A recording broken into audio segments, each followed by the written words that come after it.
Olá pessoal, boa noite a todos. Sejam bem-vindos a mais uma live aqui do canal do Tradutor. Meire, boa noite.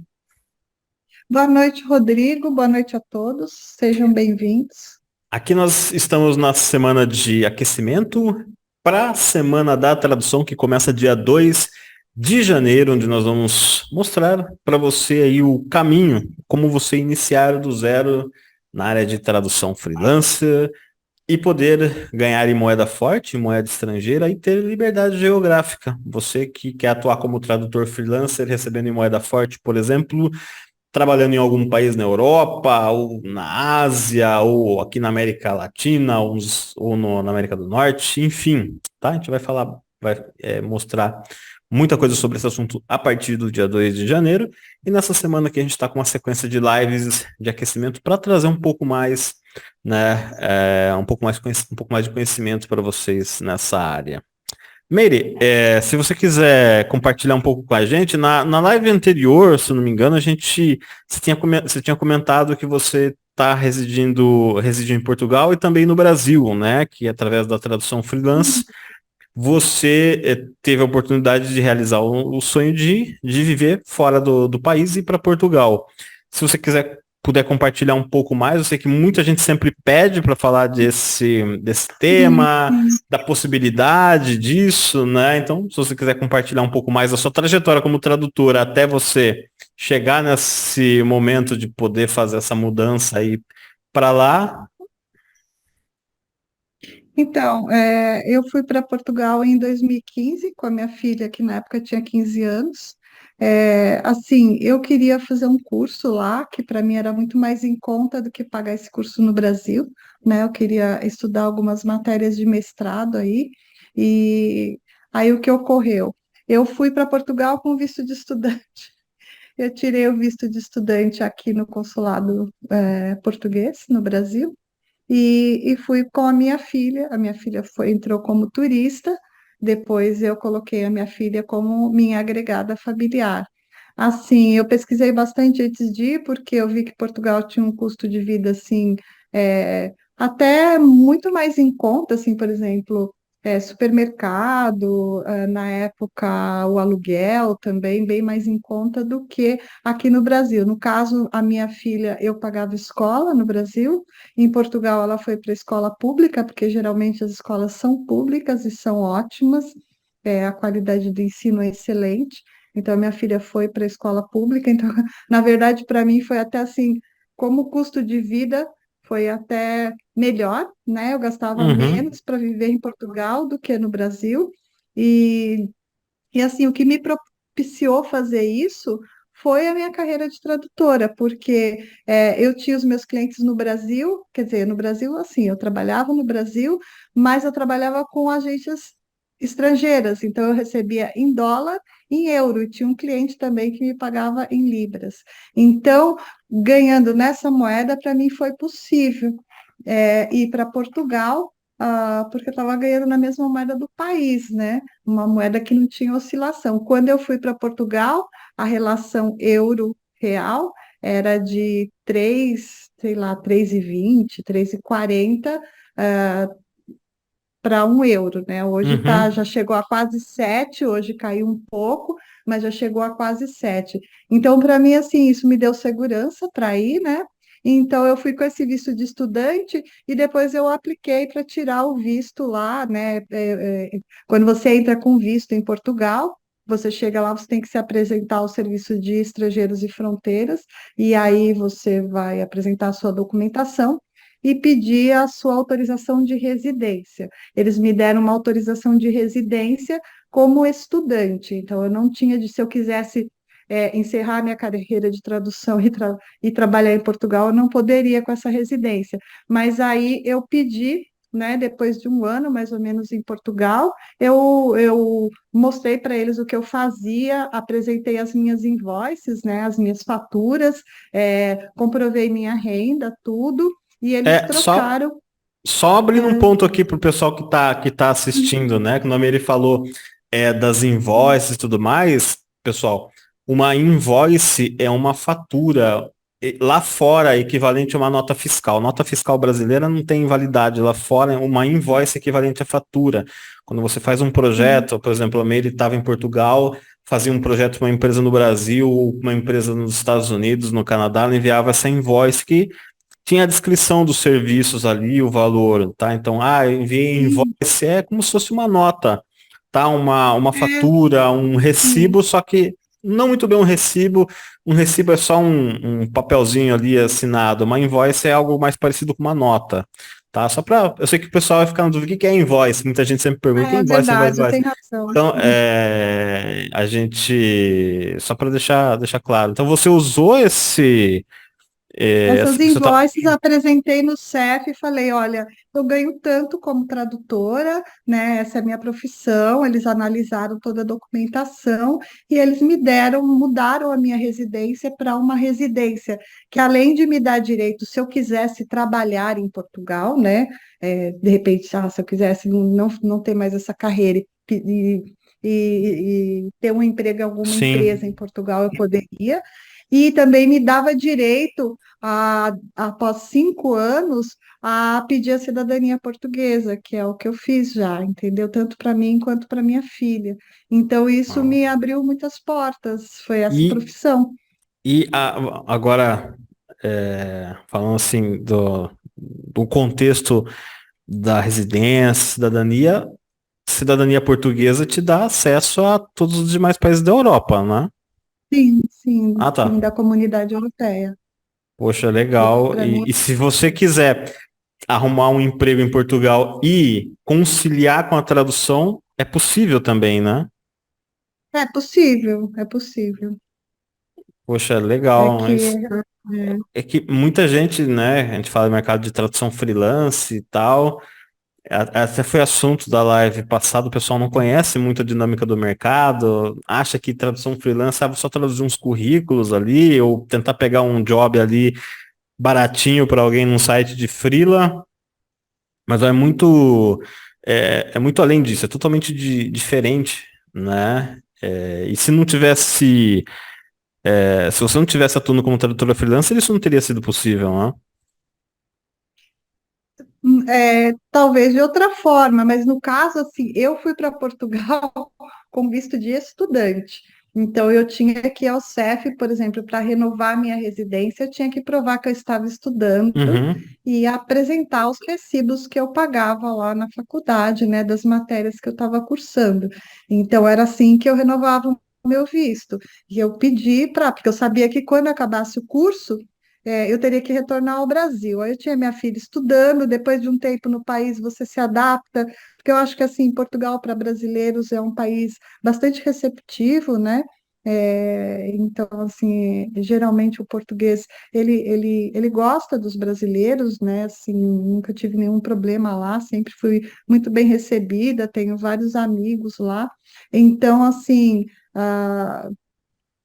eu achei interessante pedir, né, se era possível mudar essa residência que eu tinha, que era uma residência, né, de estudante, para uma residência que me daria direito né, a mais direitos em Portugal e direitos de conquistar a cidadania, né, depois de 5 anos vivendo legalmente lá. E Para aí eu você, apresentei toda essa documentação, né? O meu faturamento, na verdade, que eu tinha com essas empresas, expliquei para eles o que eu fazia, né? E isso daí foi analisado e foi aceito, e eles trocaram a minha residência com base nisso. e tudo isso através da tradução, né? Na live passada você mesmo comentou que Sim, trabalhou na outra ponta do mercado, né? O mercado de tradução, só sim, recapitulando, ele não é. Você tem uma empresa como uma Nokia, uma Microsoft na ponta final, que contratam ali as agências que coordenam o trabalho dos tradutores para dezenas, para não dizer centenas de pares de idioma, né? Você vai traduzir do, do, sim, do hindu para o português, para o inglês, do chinês para o árabe, do árabe para o português, do inglês para o português, do português uhum, para o inglês. E elas, sim, essas agências coordenam o trabalho dos tradutores, isso que possibilita, né, o pessoal prestar esse serviço de qualquer lugar do mundo. Uma vez, até porque essas agências sim, estão no exterior, estão acostumados a Uhum. fazer pagamentos no exterior. Pode até ser um tema de uma outra live, né? Assim, como que funciona esse recebimento Uhum. de valores, de agência, como que elas pagam, né?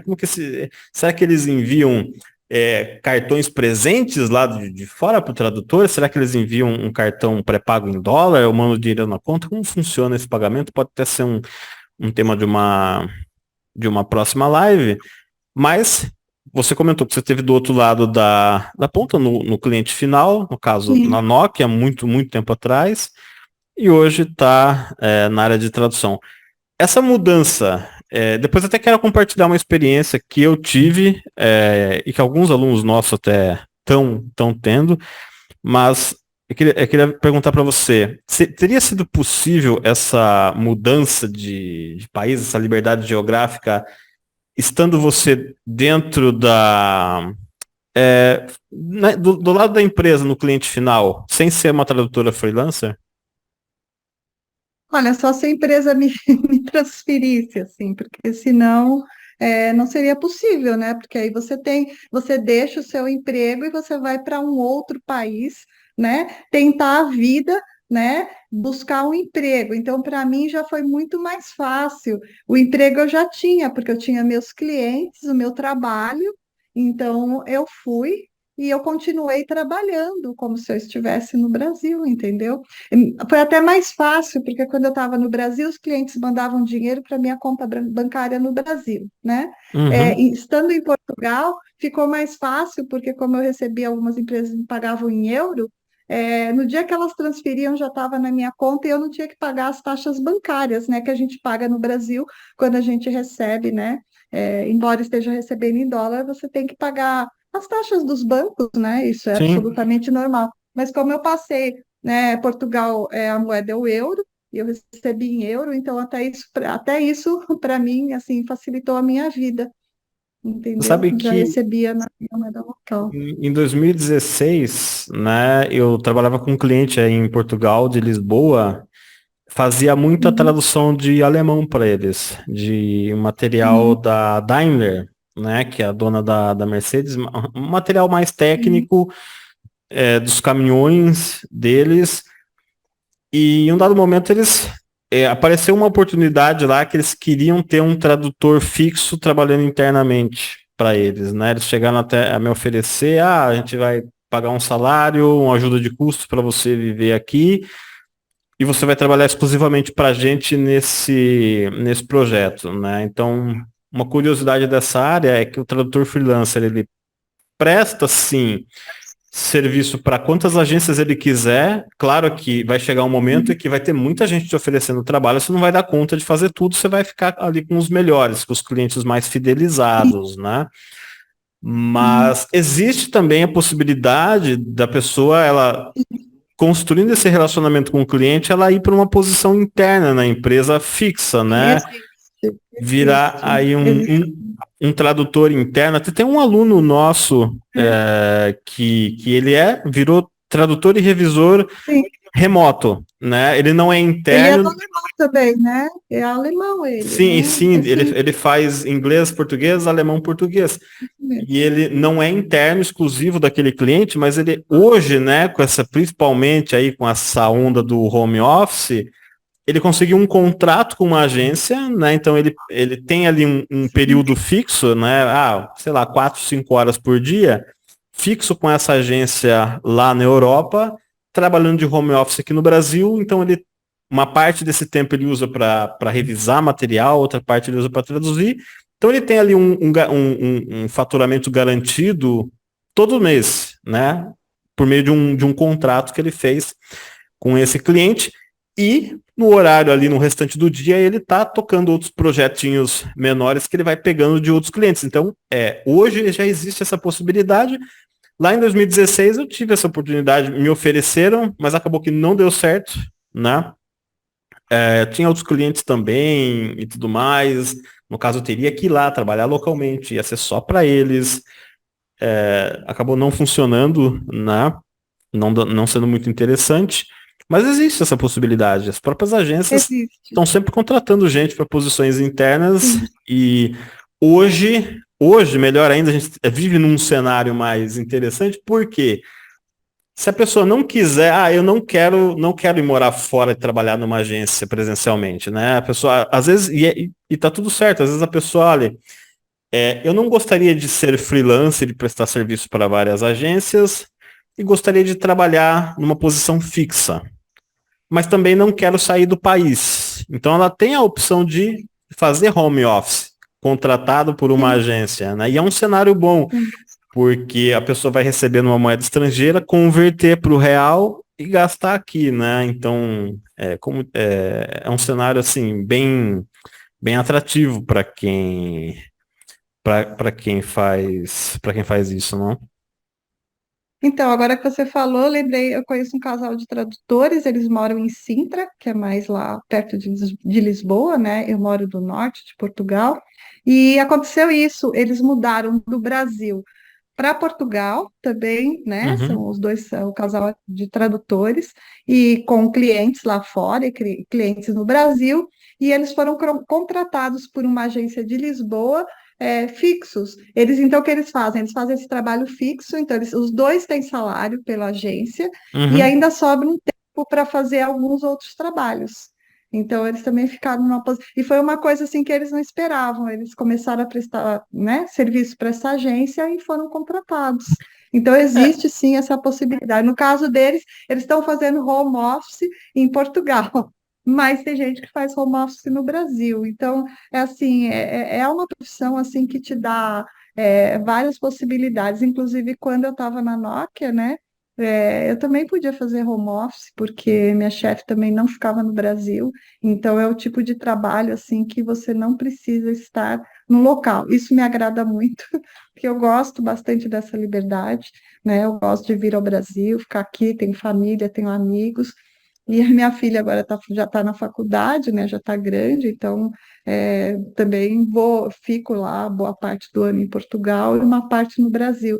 Eu particularmente gosto disso, acho interessante, mas também se você não gostar e quer fazer só o seu home office lá na sua casa, no mesmo lugar, também é possível, né? Hoje eu acho que cada vez mais, quando eu comecei a fazer isso, alguns amigos sim, você trabalha em casa, só em casa, né?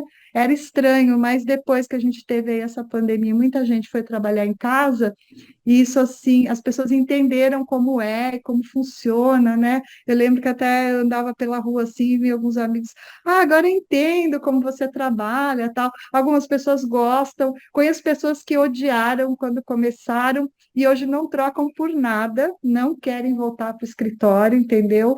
Gostaram bastante, então eu acho assim, depois que você se adapta, é um caminho assim sem volta no bom sentido, né? Na verdade, só tomar um golinho.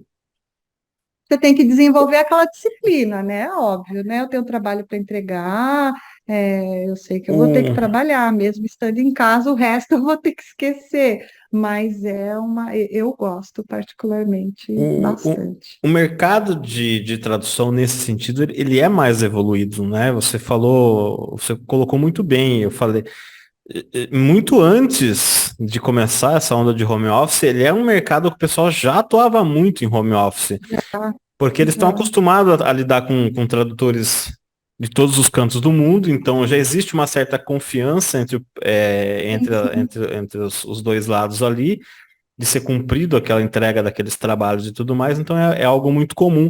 E hoje mais ainda, né? Hoje abriu-se mais ainda, tipo, a gente vai contratar um gerente de projetos, um tradutor fixo, tem menos requisitos ainda de ser presencial. Antigamente dependia mais, tem remoto, mas preferencialmente, se puder, trabalhar local aqui.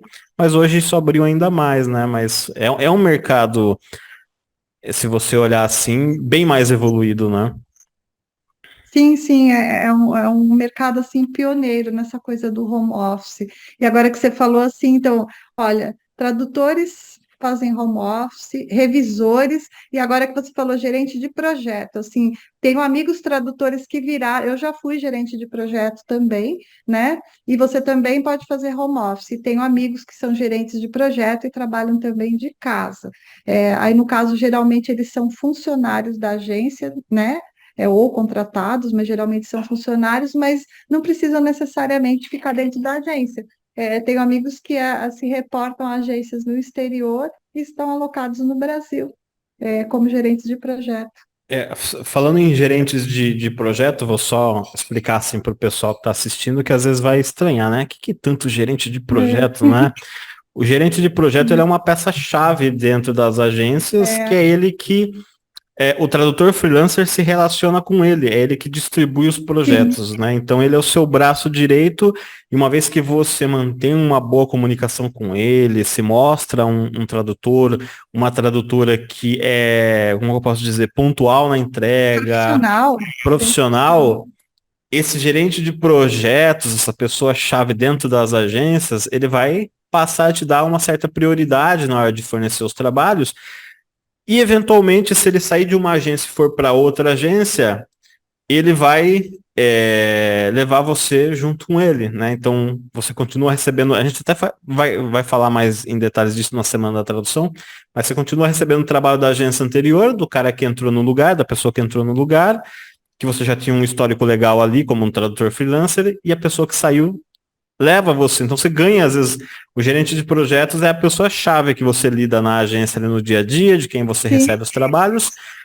e que pode te dar um cliente novo, né? Então, sim, é gerente de verdade. projetos é a pessoa que vai enviar o material para você traduzir os volumes grandes, né? Eu lidei com um gerente de projetos de vários países, Portugal, Alemanha, Polônia, Canadá, Estados Unidos, Argentina, todos eles a gente sempre mantinha a comunicação em inglês, com exceção dos aqui do Brasil, né? Os brasileiros que eram em português. Mas eu sempre lidei, né?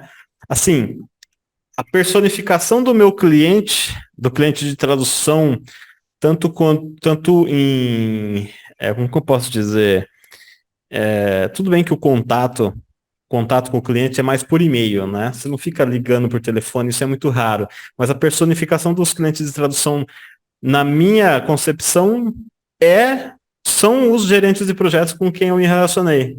Né? Seja por telefone, por e-mail, eles eram a personificação dos meus clientes e eram as É, pessoas que eu verdade. tinha que eu respondia ali diariamente, né? E mostrava um bom trabalho, porque eles iam garantir que aquela agência continuasse mandando trabalho para mim, né? Nunca falei com o dono da agência ou com os donos Uhum. da agência, né? E sim o gerente de projetos. Então, no mundo da tradução freelance, um termo muito importante, uma pessoa muito importante, que é a personificação do seu cliente, do seu futuro cliente, gerente de projetos ou, como a gente usa de maneira abreviada, o Tem PM. o Project PM. Manager, né? Em inglês, Project É, Manager. Só para contextualizar, é. porque isso aqui vai ter gente que fala, nossa, mas os caras estão falando de tradução, de repente começa a falar de gerente de projeto, que coisa chata, será que é projeto de engenharia, né? Não, gerente de projetos barra de tradução, tá? Isso, é verdade. É verdade. Alguns até fazem curso, têm certificação, mas eu tenho colegas da área que eram tradutores e hoje são gerentes de projeto. Então, assim, é o seu contato mesmo dentro da agência, né? E a pessoa que vai até te indicar para outros trabalhos dentro da própria agência, né? Eu comecei numa agência aí que eu já estou há mais de 10 anos e com um projeto. E aí, se você faz um bom trabalho ali e tal, cumpre os prazos, você acaba sendo indicado, né, para outros PMs. Então, nessa agência específica aí, eu trabalho com vários PMs, né, alguns já há uns bons anos. Então, é uma relação de trabalho que a gente estabelece na área e que é bastante importante, né, porque é realmente o seu contato. E acontece mesmo, às vezes o PM vai para outra agência e ele acaba te chamando para trabalhar lá também, né? Porque ele já conhece o seu trabalho. E nessa área, assim, você vai se relacionar com uma pessoa ali basicamente por e-mail, né? Então, assim, é uma relação de confiança que vai sendo construída. Então, se ele já confia em você, já te conhece, as chances de você ir expandindo isso, né? São muito grandes e muito boas também. É Sim, isso.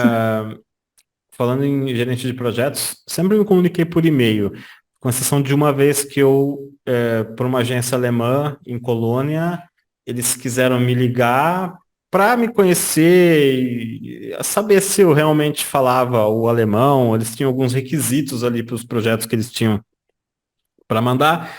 Foi a única vez que eu falei por telefone com o gerente de projetos. Todas as outras vezes foi por e-mail, né?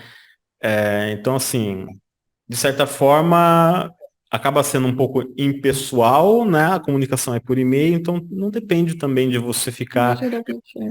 Tem muita gente tem muita gente que tem um bom conhecimento num segundo idioma, mas não se sente tão à vontade para falar. Ah, eu sei inglês, eu sei alemão, mas eu não me sinto confortável para falar esse idioma. Isso não é um obstáculo, porque no dia a dia você vai se comunicar com o gerente de projeto, né, a pessoa-chave na agência de tradução. Você vai se comunicar em inglês por e-mail escrito, e os trabalhos de tradução são também escritos, né? Com exceção de alguns tipos de trabalho, por exemplo, existe aí a modalidade de voice over, que é como se fosse uma dublagem ali que você faz em cima de um áudio, né? Alguém pode te pedir para fazer isso, ou pegar um material em português, olha, você não converte para inglês esse áudio aqui, é algo mais raro, mas existe. Já recebi alguns pedidos disso. Aí depende mais da sua habilidade de fala, ou se for interpretação, que é um outro tipo de serviço, interpretação consecutiva, Sim, simultânea. Aí você já é eventualmente outro trabalho. vai Sim, usar, é um trabalho diferente, né? Mas na sim, tradução, como a gente fala aqui, tradução é a tradução escrita feita hoje. No computador você não faz nada à mão, isso é importante sempre colocar. Então, não, eu sei um idioma, tenho um bom conhecimento na língua, mas por não morar fora, não pratico. Isso não é um obstáculo, só para pontuar aqui. sim, sim, é verdade, é verdade.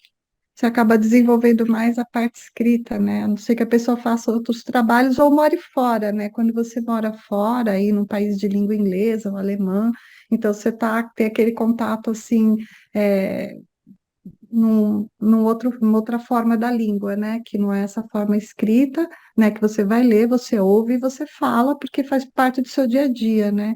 Então é verdade, na tradução, assim, esse contato de você ter que falar ocorre muito pouco. Ocorre, mas é pouco. Às vezes um cliente liga para perguntar, às vezes está com pressa, recebeu meu e-mail, viu aí, a data tá ok. Isso ocorre, né? Então a pessoa precisa pelo menos assim conseguir se comunicar, né? Mas não é esse tipo de comunicação que vai ser o foco da sua carreira. É você ter, né, entender o idioma e também ter um bom português, né, Rodrigo? Isso é importante. Sim, sim, sim. Mas, e consequentemente, você traduzindo de maneira escrita, você melhora a sua, como que eu posso Melhora. dizer, o seu raciocínio naquele idioma. Eu confesso que Sim, traduzindo do alemão, eu aprendi muito alemão. Melhorei muito meu alemão, né? Então, sim. inevitavelmente isso acaba acontecendo. Mas é isso, Meire. Foi legal esse bate-papo, legal ter trazido um pouco mais assim da sua história com a tradução e como isso possibilitou você ganhar em moeda forte e hoje ter residência em outro país, uma cidadania em outro país, né? Hum. Para quem tem interesse nessa área, quer aprender mais sobre essa área, no dia 2 de janeiro agora de 2023, de 2023, né? Essa live aqui ainda está sendo transmitida na semana anterior, né? Falta uma semana ainda para o ano novo. A gente vai realizar a semana da tradução, tá? Então, ó, se você estiver acompanhando ao vivo aqui no Insta, vai estar na bio o link de inscrição, no YouTube, na descrição do vídeo. A gente coloca a gravação no YouTube depois, tá? Então, não deixe de participar, porque pode ser a oportunidade de você começar aí o ano novo com uma profissão nova, que te permite ganhar em moeda forte e ter liberdade geográfica, tá? Meire, você quer acrescentar mais alguma coisa? Acho que dá pra... Não, basicamente era isso. Obrigada, Rodrigo, e obrigada a todos que ficaram com a gente até aqui. Eu falo com vocês na próxima aí e trago mais informações assim interessantes sobre a área de tradução freelance. Sim, a gente volta amanhã com mais conteúdo para o pessoal ao vivo aqui. A gente está nessa semana de aquecimento aí pro evento que começa na semana que vem, então a gente busca trazer muita coisa interessante sobre a área e também compartilhar experiências nossas, né, com vocês. Tá legal? Meire, obrigado a todos que ficaram com a gente aqui até o Obrigada. final. A gente tá de volta amanhã, tá legal? Não deixe de acompanhar aqui o nosso canal e seguir no YouTube também, canal do Tradutor. Se inscrevam lá. Tchau, tchau, Meire. Tchau, Tchau, Rodrigo. Boa noite a pessoal. todos. Tchau, pessoal. Boa Tchau. noite.